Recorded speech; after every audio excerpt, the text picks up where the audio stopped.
యేసుక్రీస్తు వారు ఈ లోకంలో సేవ చేస్తున్న దినములలో తనకు తాను సిలువలో అప్పగింపబడే రోజు వచ్చింది.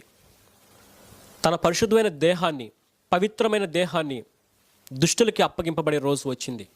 ఆ రోజు అనేక మంది సైనికులు, అనేక మంది కుట్రదారులు ఆయన్ని పట్టుకోవడానికి ఒక బందిపోటు మీదకి ఎలా అయితే వస్తారో ఆ విధముగా కత్తులతో ఆయన మీదకి వచ్చారు.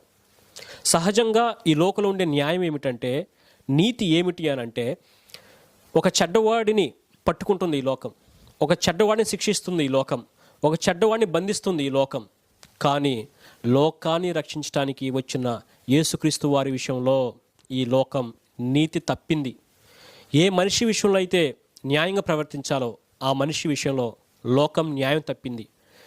ఏ మనిషి విషయంలో అయితే లోకం నీతిగా ప్రవర్తించాలో ఆ మనిషి విషయంలో లోకం అవినీతిగా ప్రవర్తించింది.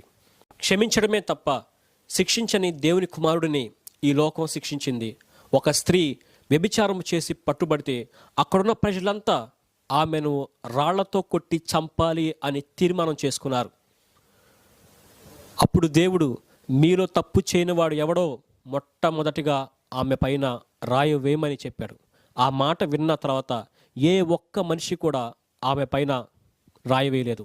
ఎందుకు అనంటే, ప్రతి మనిషి ఏదొక్క సందర్భంలో ఏదొక్క విషయంలో పాపం చేసి ఉన్నాడు.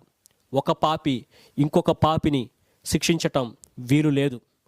అక్కడ ఆ స్త్రీ పైన రాయి వేసే అర్హత లోకరక్షకుడైన దేవునికే ఉంది. కానీ ఆమె పైన దేవుడు కూడా రాయి వేయలేదు. ఆమె పాపాన్ని దేవుడు క్షమించాడు. అలాగా క్షమించడమే తప్ప శిక్షించని దేవుడిని ఈ లోకం శిక్షించింది. స్వస్థపరచటమే తప్ప గాయపరచని దేవుడిని ఈ లోకం గాయపరిచింది.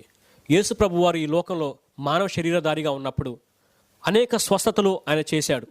కుష్టి వ్యాధి రోగులని ఆయన స్వస్థపరిచాడు.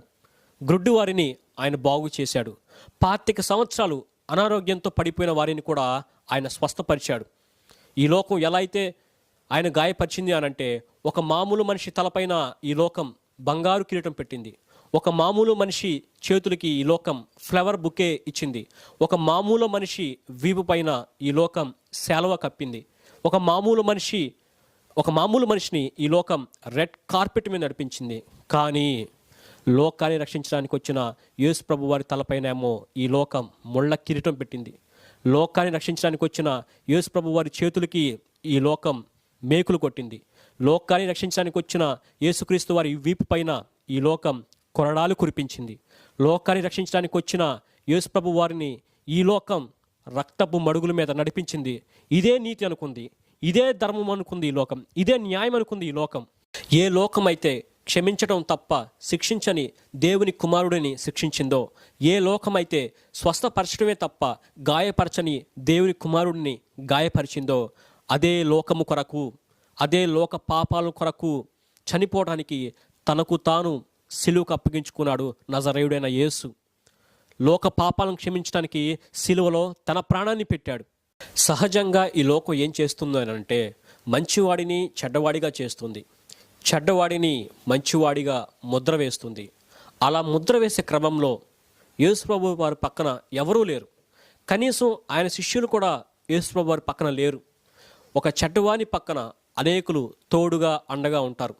ఒక చెడ్డవాడిని కాపాడటానికి అనేకులు తమ ప్రాణాలు మాత్రం పెడతారు. కానీ దేవుడు ఒంటరిగా అనేక శ్రమలు పొందుకొని సిలువలో తన ప్రాణాన్ని పెట్టాడు. యేసుప్రభుని పట్టుకున్నాం, యేసుప్రభుని బంధించాం, యేసుప్రభుని సిలువేశాం అని అక్కడున్న సైనికులు, ప్రజలు సంతోషపడ్డారు. దేవుని కుమారుడుగా చెప్తున్నాను, యేసుక్రీస్తు వారిని పట్టుకోగలిగిన వారు ఎవరు? యేసుక్రీస్తు వారిని బంధించగలిగేవారు ఎవరు? యేసుక్రీస్తు వారిని సిలువ వేయగలిగేవారు ఎవరు? యేసు ప్రభు వారిని చంపగలిగేవారు ఎవరు? యేసు ప్రభు వారే తనకు తాను సిలువలో ప్రాణం పెట్టి మరణించాడు. యేసుక్రీస్తు వారు తనను తాను తగ్గించుకొని తండ్రి చిత్తాన్ని నెరవేర్చాడు.